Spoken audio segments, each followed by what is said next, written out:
ৰ'ব পটককৈ যে ভিডিঅ' এটা পালে আপোনালোকে যে আঁতৰি যাব লাগে সেইটো কথা নহয়। প্ৰথমতে কথাটো বুজি লওক। মই কথাটো কেলৈ আজি ভিডিঅ'টো কৰিব লৈছোঁ। এই ৰাস্তাটো চাওকচোন, এই ৰাস্তাটো দেখিছে নাই আপোনালোকে? এই ৰাস্তাটো দেখিছে? এই ৰাস্তাটোত এই মানুহখিনিয়ে কিমান হাৰাশাস্তি খাবলগীয়া হৈছে। এই ৰাস্তাটো আমাৰ আমগুৰিৰ পৰা বালিঘাট এদি অহা যোৱা কৰা মানুহখিনিয়ে সমস্যা ভুগিছে। মানে যিসকল মানুহে সামগুৰিৰ পৰা এই চাৰিআলিলৈ আহে, এই মানুহখিনিয়ে কিন্তু বেলেগ ভুক্তভোগী হৈছে।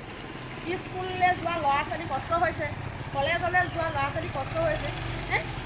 এই ৰাইজসকলে যে ইমান কষ্ট পাইছে তেওঁলোকে জানেনে নাজানে? এই ৰাস্তাটো যে ভাল কৰি দিব লাগেনে নাজানে? কাইলৈ পৰহিলৈ যদি কাৰোবাৰ বিপদ এটা হয়, কিবা সমস্যা হয় বা কোনোবাই এই ৰাস্তাটো এক্সিডেণ্ট হৈ যদি নাইকিয়াই হৈ যায়, তেতিয়া তেওঁলোকে ক্ষতিপূৰ্ণ হৈছে 50,000 বা 1 লাখ টকা দিলে এই জীৱনটো ঘূৰাই পাব নেকি? কুকুৰহে বহি থাকিবি, এতিয়া গাড়ী পালি নহয় লজা হৈ বহি থাকিবি কুকুৰহে।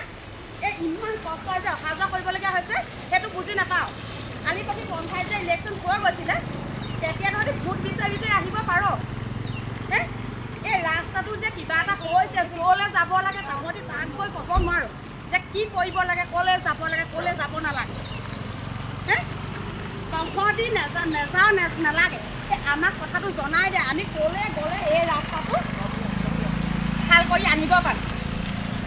আৰু মই মুখ্যমন্ত্ৰী হিমন্ত বিশ্ব ডাঙৰীয়াকো অনুৰোধ কৰিছোঁ, আপোনালোকে এই ৰাস্তাটোলৈ এবাৰ আহি চাওক।